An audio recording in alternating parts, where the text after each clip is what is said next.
Oh yeah, we're right to go. Well, here we are again in the Palace of Infinite Variety to see what Paul's been up to.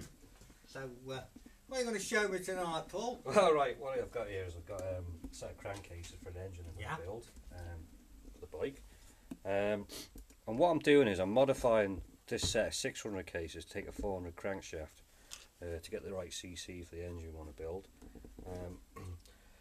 Might seem straightforward enough because the crank journals are matching, but Yamaha actually changed the way the oil flow goes through the engine to feed the crankshaft. So what we've done is we've modified the way the oil flow goes through here, and what we've done is we've actually drilled out some oil passageways and put some restrictors here just so the oil flows through the journals the right way to the right part of the crankshaft.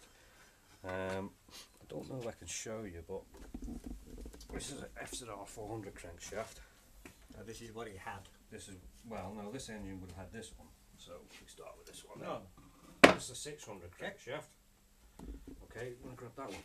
Can I have it?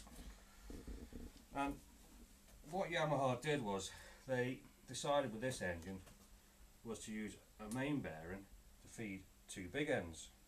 So the oil comes from the crankcases up through this hole and feeds these two big end shells. So that's a 600 engine. Okay. On a 400 engine, I observed that there's no holes. There's no holes. What they do is they feed one big end from there and one big end from there and so on. So if I just put this crankshaft straight in this engine and put the rods on it and ran it, it would cease because the oil flow through the crank is different.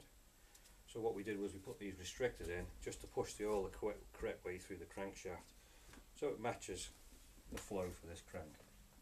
Oh, right. So to anybody who's thinking of just Sticking swapping a crankshaft in, the advice is no, it won't work. It'll be expensive. It'll go bang pretty soon. Yeah. So all these little mods, you've got to figure them out as you go along, and so far I've never had a problem since I did this modification. So you've done this before? Yeah, oh yeah, quite a few times, and it works well. Very good. So there you go. Marvellous. Marvellous. Once more we learn. We live and learn. Until the next thrilling instalment, good night from Bob. And good night from Paul. Good night. Good night.